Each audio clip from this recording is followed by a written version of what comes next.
Okay. All right.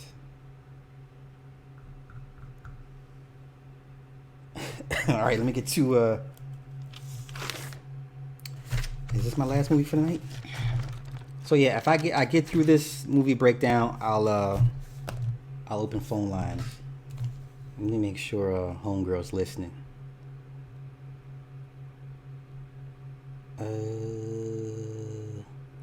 In 30, I'll open the phone lines. Yeah. All right. My final movie breakdown tonight.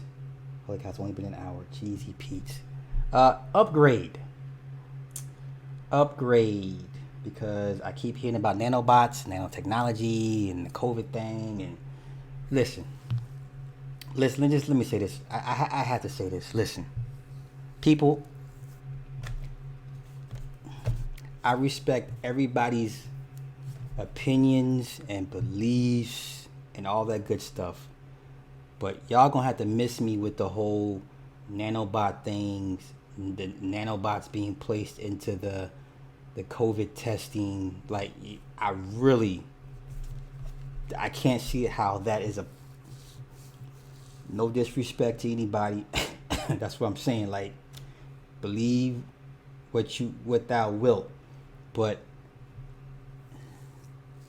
the whole putting the thing in the test. It's like, you have, no one's getting tested.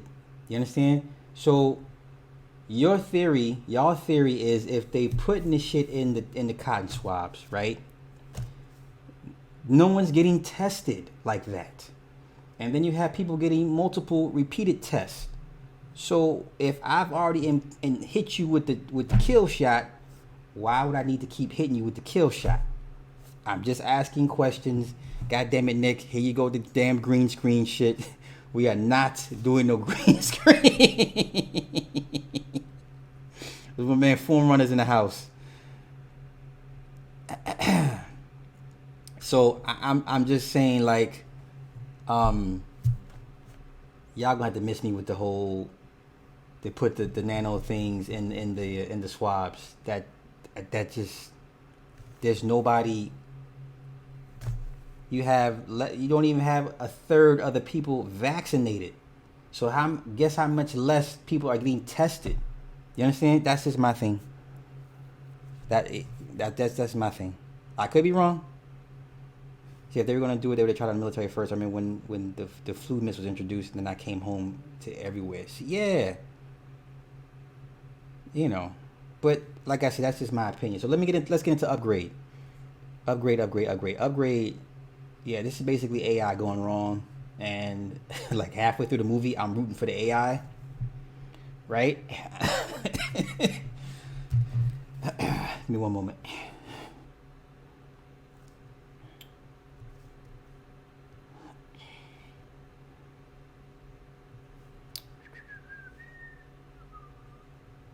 Give me one moment, y'all.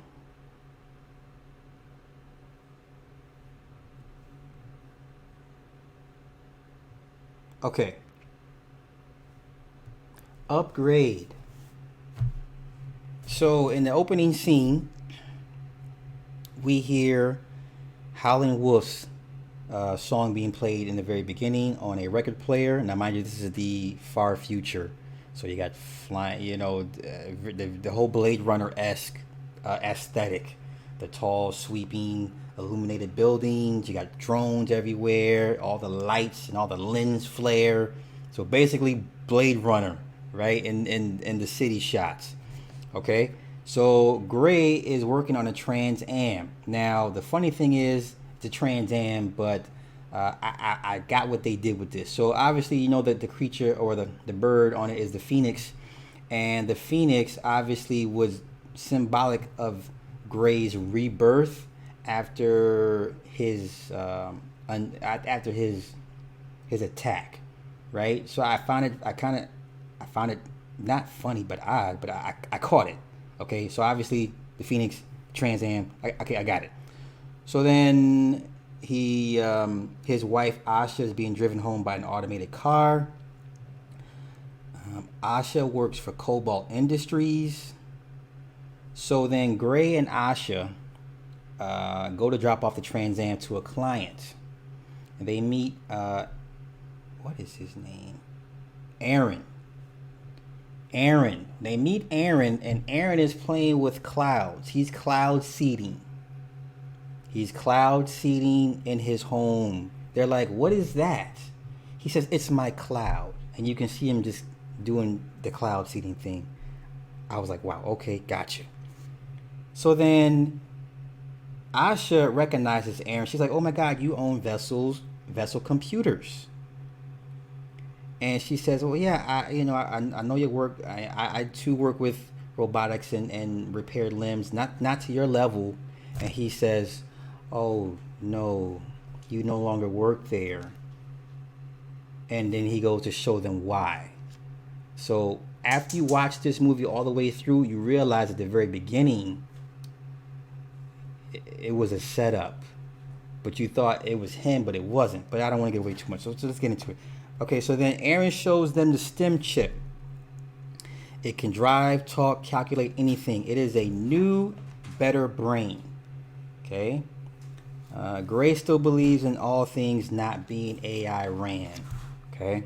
Because he's an old school guy. He still works with petrol engines, combustion engines. Okay? So he kind of refuses to change with the times. Same way with Will Smith and iRobot. We're very old school, like the old school stuff, okay? On the way home, the vehicle takes a different route because it's automated, right? It knows what it's doing. The car then refuses to take them home. The car speeds up and then crashes. Fisk and his crew show up. A police drone shows up to record everything. Fisk then shoots Asha, his woman. Gray is then hit in the back of the neck and is instantly paralyzed. Asha then bleeds out. 3 months later, Gray's house is being retrofitted for him being a quadriplegic. Okay? Gray's mother is his caretaker. So there's one scene when she's it was pretty sad. So she's bathing him, cutting his hair, clipping his beard, and he just breaks down crying because he's a paraplegic. His woman is dead, and now his mom has to wipe his ass. Okay, so that was a really sad scene. Gray and his mother then visit Detective Carter to get an update on the case. Cortez has no leads. A firewall was apparently built around the ID of the shooters, and to prevent the drones from IDing them. So when the police drone shows up, it scans everybody's features. You know, it's in all the movies. When the drone shows up, multiple face scans, they instantly ID you. When the drone showed up, it couldn't ID none of the guys, even though one of the guys wasn't even wearing he wasn't wearing a mask. You understand? Okay, so a firewall was built. So then Aaron, he comes to visit Gray. So Aaron has Howard Hughes-esque tendencies. He rarely leaves the house, and he wears a mask when he goes outside. This is 2018. Okay? Aaron offers STEM to Gray off the books. Gray tells Aaron he doesn't want to restore his life. He's just looking for the off switch. Okay? Aaron then asks Gray, what would Asha want? Because there's a scene when Gray is taking his meds. So he's a quadriplegic. So the machine injects his hand with the meds. And he kept asking for a particular med over and over again. And the machine says, I can't administer you any more medication, or you could possibly die. And then the AI called the EMTs because he tried to OD on his meds. That's when Aaron comes in offering the STEM chip. Okay. So then Gray undergoes the surgery. The surgeons all have augmented vision. Gray is the first biomechanical fusion implant. The implant's at the C7 spine. Gray then begins to move his hands and begins to walk. Gray then signs an NDA. STEM works with the brain. The brain gives STEM a command, and then STEM fires the nerves, activates the nerves, or whatever muscle group that needs to be activated. And then Gray mysteriously receives a police report. STEM then begins to communicate with Gray. So STEM can talk through sound waves to Gray, and only Gray can hear him, okay? Gray begins to comb over the police drone footage. STEM cannot read Gray's mind. STEM then points out that Fisk was not holding a gun that shot Asha. STEM points out a tattoo of a military serial barcode on one of the masked men's forearm. Okay? Gray then wants to call Cortez. STEM tells Gray, you need concrete evidence. Gray then goes to the house of one of the tattooed military guys that they ID'd, okay? When Gray shows up, because he's still playing it like he's quadriplegic, he gets out of his wheelchair and he tells the wheelchair to lock itself so no one else can steal it. That was funny. So then, as Gray is in the guy's home, Gray turns on his table and begins to read his messages. So basically, imagine your table being a giant tablet. You can say turn on, and then the messages will pop up. You read the messages and you say turn off, and it turns itself off, okay? The suspect then returns home. A fight ensues. He recognizes Gray. He tells Gray it was someone else. Gray then gives STEM permission to take over, and STEM begins to whoop this guy's ass for about 10 good minutes, okay? And when I say whoop his ass, I mean whoop his ass. He then stabs him up a couple times, and then the final kill shot is basically he split his mouth open with a knife, killing the suspect. STEM then gives back control to Gray. STEM helps Gray clean up the crime scene. Cortez and then the coroner examined the body that Gray had killed. He had metal wiring, he had computer implants in his chest, and he had a shotgun implanted into his left arm. Okay? The boot print found at the scene of the crime contained engine grease. Okay? Which gets Cortez to thinking the only person that's around, engine oil, engine grease like that would be Gray, but Gray is a quadriplegic. Okay? So then Gray goes to Aaron for diagnostics. Gray is sitting with his hands in the pyramid. Y'all know the infamous pyramid, okay? Aaron tells Gray he can track him and that he has a piece of his very expensive property inside of him. STEM tells Gray, don't lie to Aaron, just tell him the truth. Cortez then goes over drone footage of Gray in a wheelchair. Gray comes clean to Aaron about what it can do. Aaron tells Gray to let the computer do what it's supposed to do and be a model patient. Okay? Cortez adds Gray to the suspect list. Cortez visits Gray. STEM tells Gray Cortez checked his boots for engine oil. STEM then tells Gray to not look away, to not look like a liar. So she asks him the question, because if you go up and left, that means you're lying. So it tells him, don't look away from her, or she'll think you're lying. Okay? And that he has no implants, and that STEM can't be identified by a device. Okay? STEM then advises Gray of his next set of moves to prevent further suspicion from Cortez and Aaron. So not only you got the cops looking at you, you got the STEM creator tracking your every move, okay? Gray then goes to a bar in a wheelchair and gets a drink.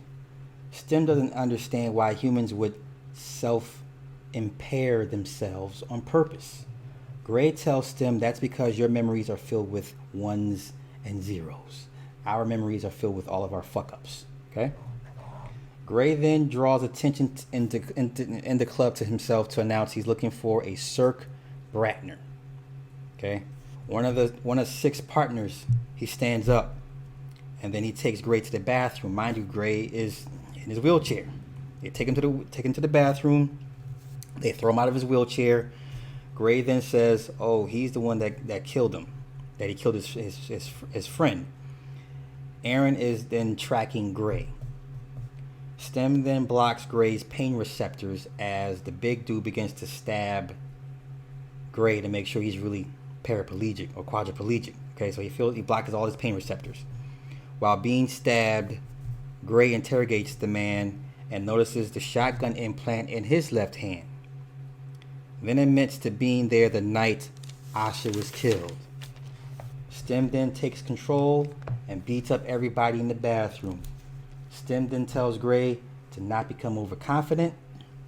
Gray then jumps on top of the man and begins to gloat while putting his hands in the pyramid over the brother. Okay, he does that shit. There's a lot of that going on in this movie, right? So then Stem tells Gray to grab the knife and begins to cut off one of his ears, and then multiple cuts into his face.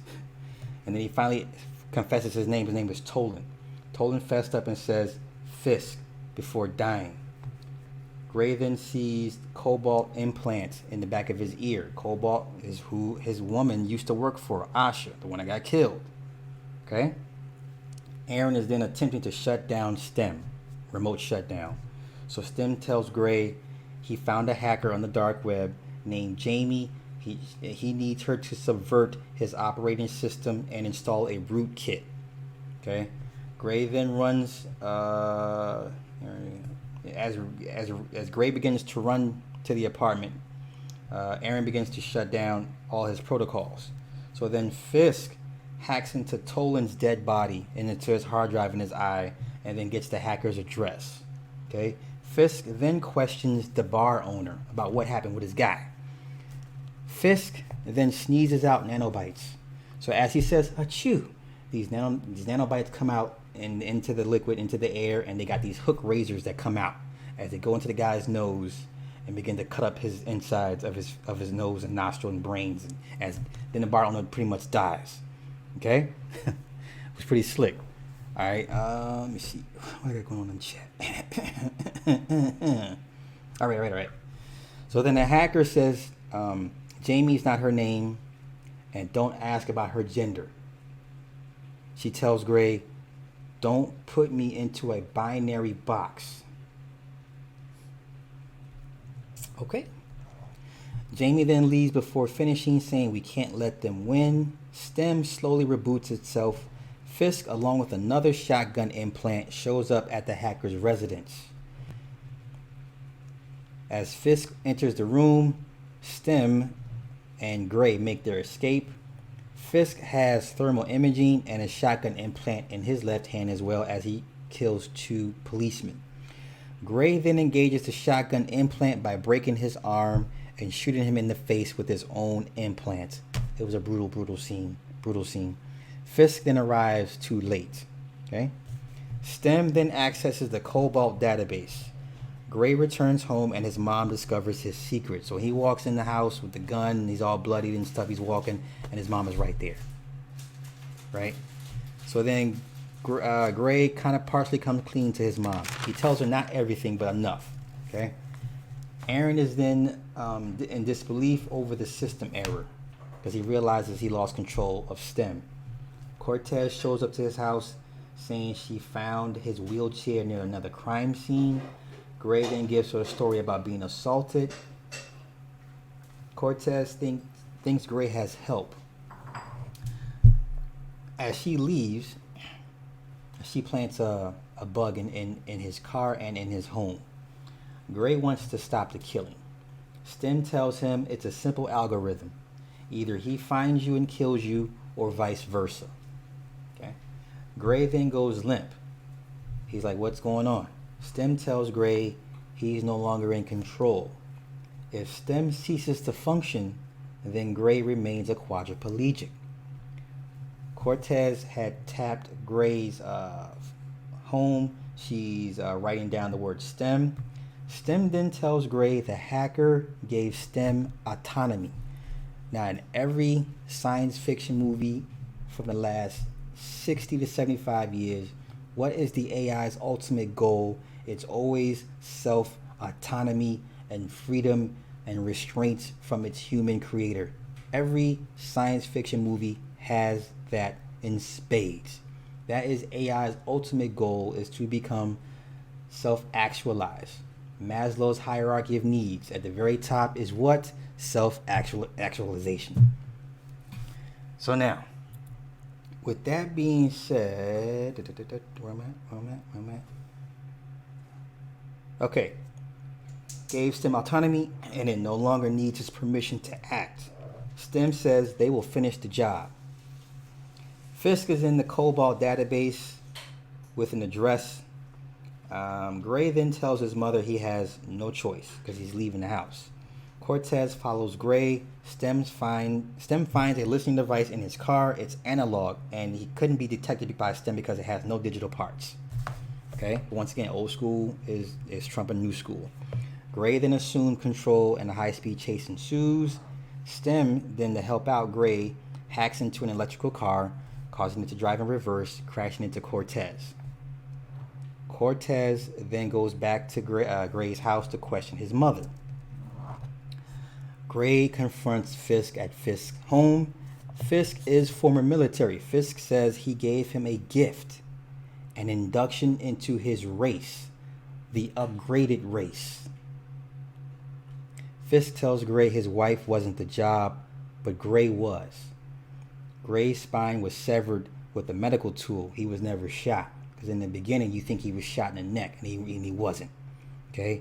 Asha was just extra fun for him. Okay? Gray, STEM, and Fisk engage in, what we consider gun fu. Basically, all the fighting with the guns, like John Wick. Okay? Fisk has nanobite upgrades. Fisk can predict STEM's moves. Fisk bests STEM and then aims his shotgun implant at Gray because during the fight, Fisk tells Gray or STEM, don't get emotional during the fight. This is how Fisk is able to pretty much match STEM and beat STEM in a one-on-one combat situation. Okay. So then Gray then says, Cirque Brantner, oh, that was your brother. He says his brother was no soldier that day. So he's taunting him about how he killed him and how he wasn't a soldier. So then Fisk becomes emotional, giving STEM a chance to re-engage the fight and get the drop on Fisk. Okay. So then he slams him into a glass table, and then STEM then punctures the base of Fisk's neck on a stationary piece of glass, killing him. Okay. So now here's the plot twist. This is what I kind of see it coming, but you just want a confirmation. All right, so now STEM then scans Fisk's phone.